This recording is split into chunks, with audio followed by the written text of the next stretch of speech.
Hello friends, पिछले video में हमने देखा कि स्टीरॉयड क्रीम क्या होता है, स्टीरॉयड क्रीम कैसे काम करता है और स्टीरॉयड अगर आप फेस पे या बॉडी पे लगा रहे हो तो उनके कौन कौन से साइड इफेक्ट हो। तो आज के वीडियो में हम उसका एक कंटिन्यूएशन लेंगे जिसमें हम आपको बताएंगे कि स्टीरॉयड के साइड इफेक्ट अगर आपको होते हैं तो आप उसको कैसे टैकल कर पाओगे और उसका ट्रीटमेंट कैसे होता है। Myself doctor Krishna Balala, dermatologist from बिलीजा स्किन क्लिनिक सूरत। हम स्किन प्रॉब्लम और हेयर प्रॉब्लम के रिगार्डिंग रेगुलरली वीडियो पोस्ट करते हैं। इन केस आपको हमारे वीडियोस अच्छे लगते हैं तो आप हमारे चैनल को सब्सक्राइब कर सकते हो।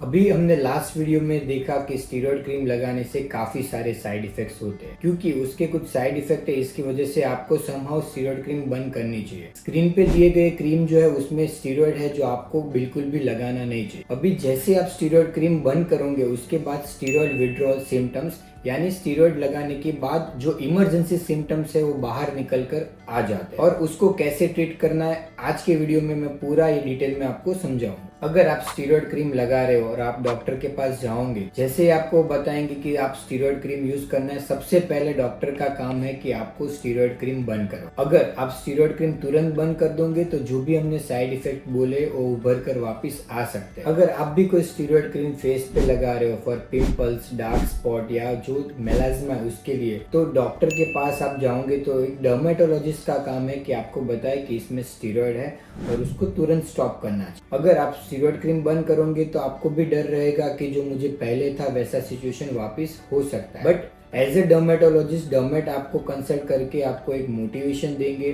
और साइकोलॉजिकल सपोर्ट भी देंगे, क्योंकि ये जो भी सिम्टम्स आपके उभर कर वापस आएंगे तो आपको डर भी लगेगा। डर्मेटोलॉजिस्ट अगर आप स्टीरॉयड क्रीम लगा रहे हो तो उसको डेफिनेटली स्टॉप करने को बोलेंगे। इसको बोलते हैं स्टीरॉयड टेपरिंग प्रोसीजर। इसमें 3 पॉइंट रहते हैं जो 3 हिसाब से वो लोग स्टॉप करवा सकते हैं। फर्स्ट ऑफ ऑल, अगर आप हायर पोटेंट स्टीरॉयड यूज कर रहे हो जैसे कि क्लोबेटाजोल या हेलोबेटाजोल, तो उसको कम करके लोअर पोटेंसी स्टीरॉयड कुछ दिन तक देंगे, फिर उससे कम पोटेंसी वाला स्टीरॉयड देंगे और स्लोली टेपर कर कर आपका स्टीरॉयड का cream over the period of 21 दिन से लेके 30 दिन में आपका बंद करवाएंगे।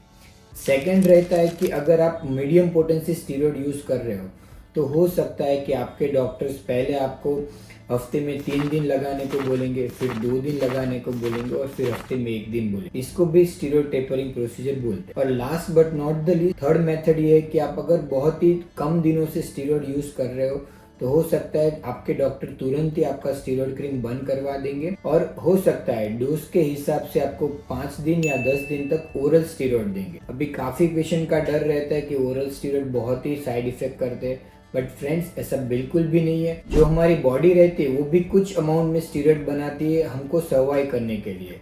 तो आपके डोज के हिसाब से 5 और 10 दिन का स्टीरॉयड बिल्कुल भी आपको साइड इफेक्ट नहीं करने वाला है, बल्कि जो स्टीरॉयड विड्रॉल सिम्टम्स आपको होने वाले वो बहुत ही माइल्ड अमाउंट में रहेंगे और वो आपको प्रॉब्लम नहीं क्रिएट करेंगे।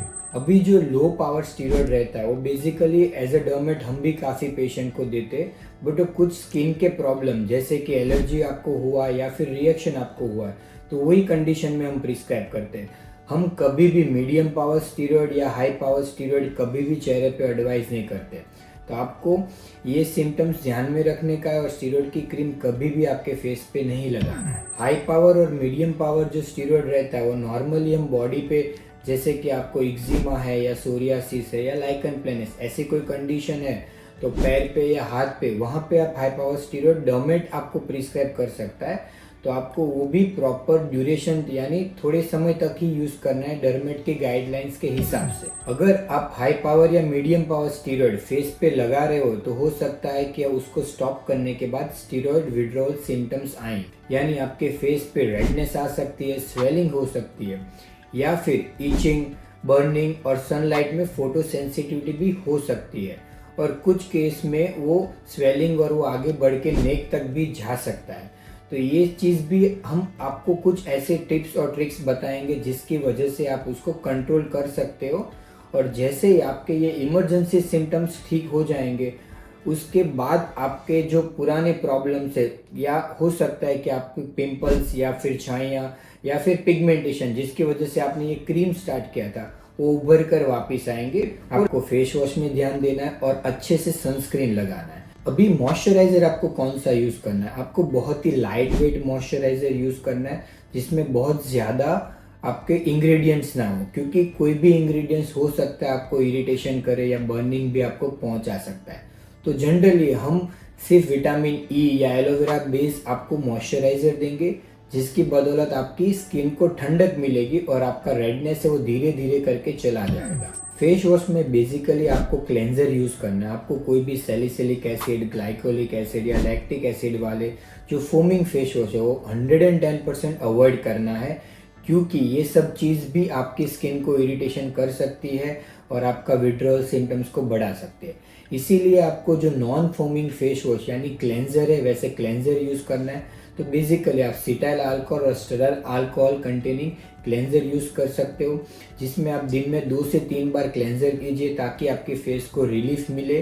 और कुछ केस में आप जैसे ही क्लेंजर यूज़ करोगे उसके बाद कैलामाइन कंटेनिंग भी मॉइस्चराइज़र या जो एलोवेरा मैंने बताया वैसा मॉइस्चराइज़र आपके फेस पे तुरंत लगाना है, जिसकी बदौलत स्किन में रिपेयर प्रोसीजर है जो वो स्टार्ट हो जाए और आपका जो एपिडर्मल लॉस हुआ है बिकॉज ऑफ स्टीरॉयड क्रीम वो भी एक रिपेयर हो जाए और इवन स्किन टोन आपको मिले।